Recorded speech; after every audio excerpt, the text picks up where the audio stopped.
Hello students, welcome to CollegeMate. Today we are going to review Oriental Institute of Science and Technology, Bhopal.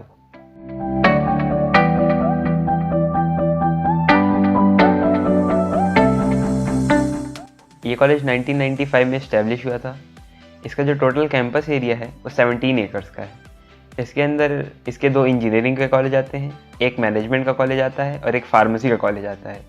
ये जो engineering college है उनमें से एक है oriental institute of science and technology और एक है ओरिएंटल कॉलेज ऑफ टेक्नोलॉजी. जो oriental institute of science and technology है यही इसका मेन ब्रांच है. आज हम इसी का रिव्यू कर रहे हैं.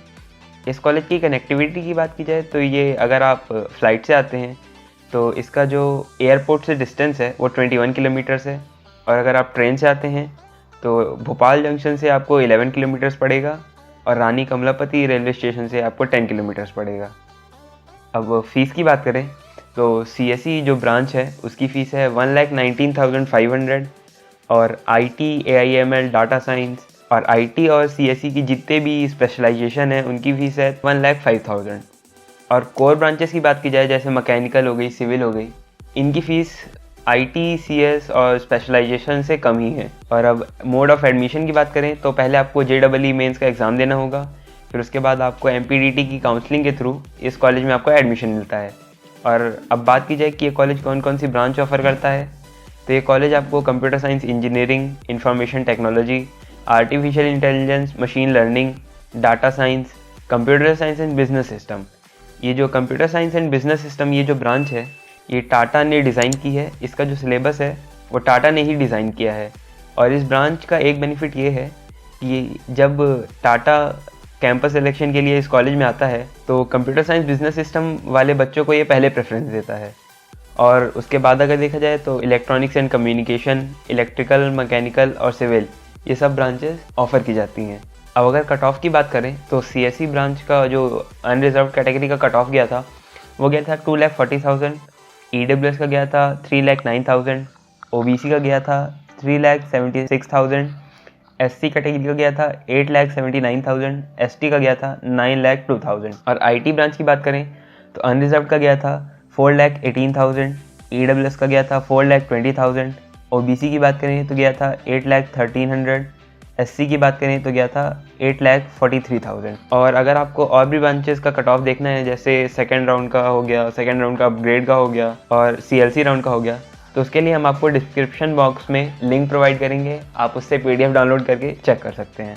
अब स्पोर्ट्स की बात की जाए तो इस कॉलेज में बहुत सारे स्पोर्ट्स होते हैं जैसे क्रिकेट हो गया, फुटबॉल हो गया, बास्केटबॉल हो गया, वॉलीबॉल हो गया, badminton, kabaddi, tennis, hockey, table tennis, chess, ये सारे स्पोर्ट्स होते हैं. आप अपने इंटरेस्ट के हिसाब से इनमें से कोई भी स्पोर्ट्स खेल सकते हैं. आप जो भी स्पोर्ट्स खेलना चाहते हैं उनका ट्रायल देके ओरिएंटल ग्रुप की जो टीम है उसमें सेलेक्ट हो सकते हैं. और RGPV का जो इंटर कॉलेज टूर्नामेंट होता है आप उसमें भी पार्टिसिपेट कर सकते हैं.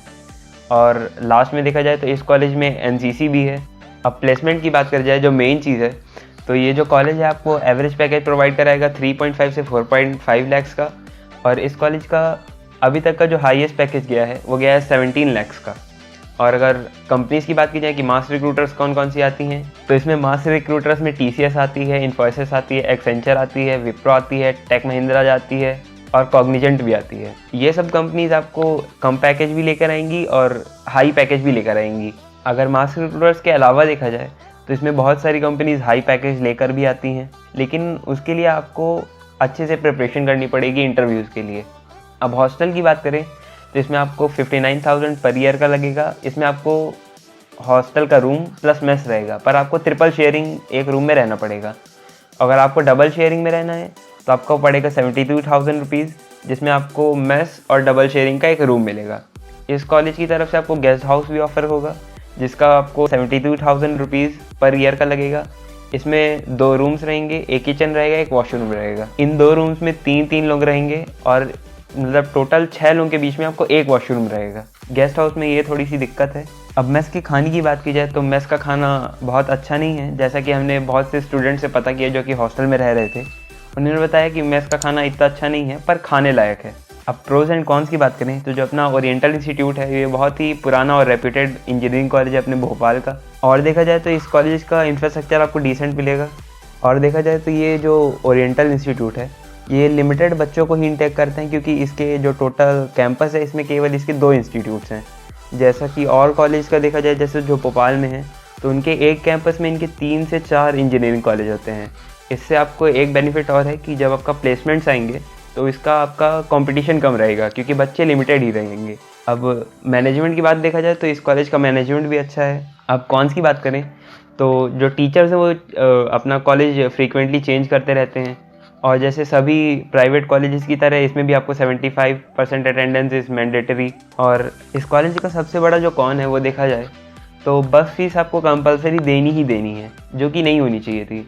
पर आपको इसमें एक रिलीफ मिलता है कि अगर आप कॉलेज के 1.5 किलोमीटर रेडियस के अंदर रहते हैं तो आपको बस की फ़ीस नहीं देनी पड़ती है। और कॉलेजेस की तरह इसमें भी यूनिफॉर्म मैंडेटरी है। ये किसी के लिए प्रो भी हो सकता है, किसी के लिए कॉन्स भी हो सकता है। अब लाइब्रेरी की बात करें तो इस कॉलेज की जो लाइब्रेरी है इसमें आपको एकेडमिक्स के लिए तो बहुत सारी बुक मिल जाएंगी, लेकिन नॉन एकेडमिक बुक्स आपको थोड़ी कम मिलेंगी। अब फेस्ट की बात करें तो इस कॉलेज में टेक फेस्ट और एनुअल फेस्ट होता है। ये दोनों फेस्ट 2 से 3 दिन चलते हैं, और इन 2 से 3 दिन में इस टेक फेस्ट और एनुअल फेस्ट के अंदर बहुत सारे अलग अलग कंपटीशन कराए जाते हैं, जो कि बहुत ही इस कॉलेज का एंटरटेनिंग पार्ट है। इस कॉलेज में सीनियर्स जो हैं वो अपने जो जूनियर्स आते हैं, फ्रेशर्स आते हैं, उनके लिए एक जनरल इंट्रोडक्शन नाम का एक प्रोग्राम ऑर्गेनाइज़ करते हैं। इसमें जो फ्रेशर्स होते हैं और जो सीनियर्स होते हैं उनके बीच में इंटरेक्शन होता है, और इसमें टीचर्स भी रहते हैं, तो इसमें रैगिंग वैगिंग कुछ होती नहीं है। इनमें जो फ्रेशर्स होते हैं इनको अपना इंट्रोडक्शन देना होता है सीनियर्स को और टीचर्स को। इसमें जो सीनियर्स होते हैं वो आपको कुछ टास्क देंगे, आपको उस टास्क परफॉर्म करना होता है। और अब इस कॉलेज के क्लब्स की बात की जाए तो इसमें आपको साइंस एंड इको क्लब मिल जाएगा, लिटरेरी क्लब मिल जाएगा, डांस एंड म्यूज़िक क्लब मिल जाएगा, फाइन आर्ट क्लब मिल जाएगा, फोटोग्राफी क्लब मिल जाएगा, ड्रामेटिक क्लब मिल जाएगा और सोशल सर्विस क्लब मिल जाएगा। आप इनमें से अपने इंटरेस्ट के हिसाब से कोई भी क्लब ज्वाइन कर सकते हैं। अब इस कॉलेज का कंक्लूजन देखें तो अगर आपको एमपी में ही कम फीस में अच्छा कॉलेज चाहिए तो आप इस कॉलेज को प्रेफर कर सकते हैं, क्योंकि ये पुराना और अच्छा कॉलेज माना जाता है। और इस कॉलेज की जो CS और IT प्लेसमेंट है ये भी अच्छी हैं, और जो कोर ब्रांचेस होती हैं इनमें आपकी फ़ीस के साथ बार्गेनिंग भी हो जाती है। और अब देखा जाए तो भोपाल में जो एकोमोडेशन है वो भी चीप है। हम आपको इंस्टा हैंडल्स अपना प्रोवाइड कर रहे हैं, उसमें आपको इस कॉलेज से या दूसरे कोई भी कॉलेज से रिलेटेड कोई भी क्वेरीज़ है तो आप उसमें DM कर सकते हैं। Thank you so much for watching this video. Please like, share and subscribe.